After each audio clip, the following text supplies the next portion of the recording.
and that's truly amazing, and I'm very happy for that. The support system sometimes can make all the difference in the world. Now, you mentioned that you have twins that 6 years old. They were 2 when this happened. So we're talking about 4 years ago now when the stroke happened. Now, correct me if I'm wrong, but this is your first time back to Dr. Phillips Hospital since the stroke, and this is National Stroke Awareness Month. And in a little while, you're going to go out there and make a speech. What's the message that you're looking to get out today to maybe people here and also to our viewers who may know of stroke in casual passing or things like that? What's the one strong message that you'd like to get across? Well, there's a sign that my mother-in-law gave me. I see it every day. It's in my bathroom. It says, never, never, never give up. You can't give up. Coming back from a stroke is hard, but life is hard. And you just put up your dukes. I give all props to my parents for that, because you can turn around and go away and say, woe is me, but we're here. You have to fight back, and again, there's so much rehab, so many stories, so much stuff out there. It kind of overwhelms you.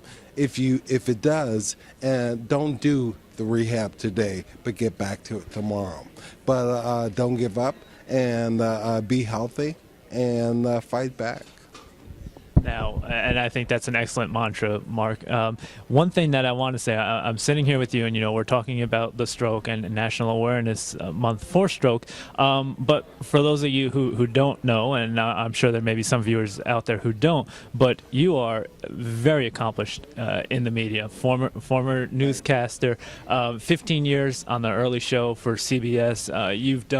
You've interviewed presidents. You've carried the torch for Olympics. You've done so many things. You've even been voted one of the most trustworthy people. You've done your Yeah, I try. I try.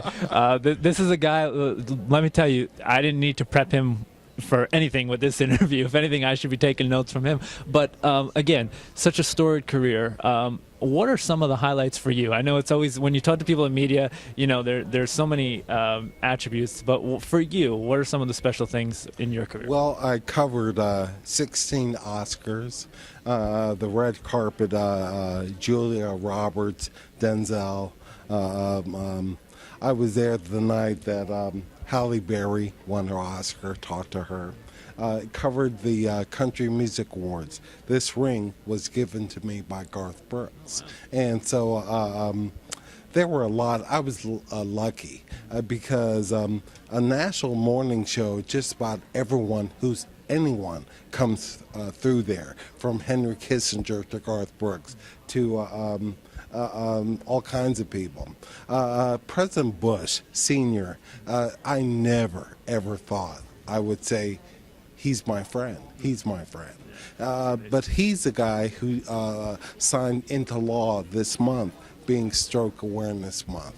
Didn't know that at the time because it didn't mean anything to me, but now it does. And Tony Bennett, Bill Cosby, people like that, you can't believe you're sitting across from them, talking to them. You want to jump up and you go, ah!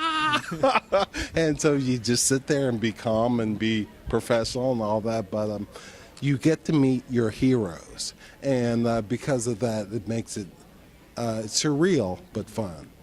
Now, what's next for you, Mark? Obviously, you've had the career in media. You're here speaking now. I know, obviously, you're a champion for stroke and stroke awareness. What's next now for Mark McEwen? Well, I'd like to get back on TV. I'm in talks with the Early Show to do interviews, not so much as the entertainment reporter, but the Ubermensch of entertainment interviews with Steven Spielberg and Denzel and Whoopi and people like that. So we'll see what happens. These people I've talked to before, they're big people. I want to bring them in the tent, as it were. Hopefully that can happen. But this mission, as my father said, if you can get one person off the couch, you've done your job. And he told me when he was a boy, when a person had a stroke, they tended to go away. We're going to change that. And so heart attacks, cancer, they have their spokespeople, they have their spotlight. Stroke doesn't. We're going to change that as well. So that's the future. Well, and that's, I think that's wonderful, Mark. And again, we'll do anything we can to help you along in that journey. Is there anything that you'd like to plug before we let you get out of here? No, I just want to say you do a great job. Wow, and that means a lot to me. Thank you very much. For more information on Mark, you can go to markmcEwen.com. He's going to be speaking here a little bit at Dr. Phillips Hospital for Stroke Awareness Month. Again, Mark, wonderful interview, and thanks for spending the time with us. Thank you.